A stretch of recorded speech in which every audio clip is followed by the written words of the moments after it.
All right, here we go. Student growth part two. Once again, click on reports.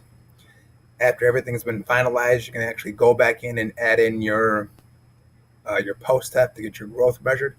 You do have to use kind of the same test that kind of aligns with your first exam or first assessment, so you can actually measure the growth. There are ways around that. It just depends on how you input your grades. If you want to have that conversation, I'd be happy to have that with you.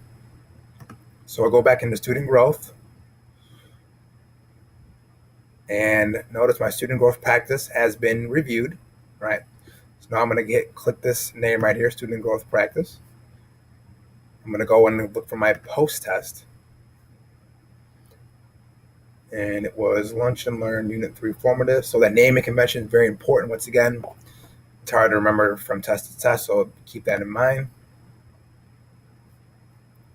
I can include all the multiple choice questions I want to. I can include the performance image questions that I have already in there as well too. I'm going to do that. I'm going to hit save to save that test. I want to make any changes to the questions I've in there. I want to go to exemptions next. Okay. Do I want to exempt any students? It will not give me a reason why, but you do that in your rationales, but I won't exempt any from now. Then I'll just hit results. Okay. And it will tell me, how many students met my goal. So one student met my goal here. There's my rationales that I typed in earlier that my administrator will see that I can print for later use. And at the bottom of the screen here, you'll see a nice little table of what the actual growth looked like in the class average over as well. So my pre-test right here is Amy scores right there. And then the post-test is right here. I wanted Annie to grow 2%. She went from a 70% to 82%. So she met that growth goal for that cluster. She met the target. This is in points. The raw score would be there. It'd be the amount of points I wanted to go for that test as well too. Good to go. If you want to see a nice little graph, the graph's kind of okay.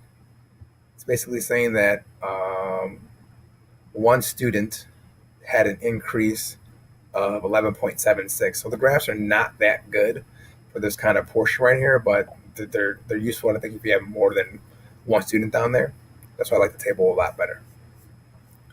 When you're done, for some reason you can actually do your teacher reflections right here. I did good on my student growth. Yay.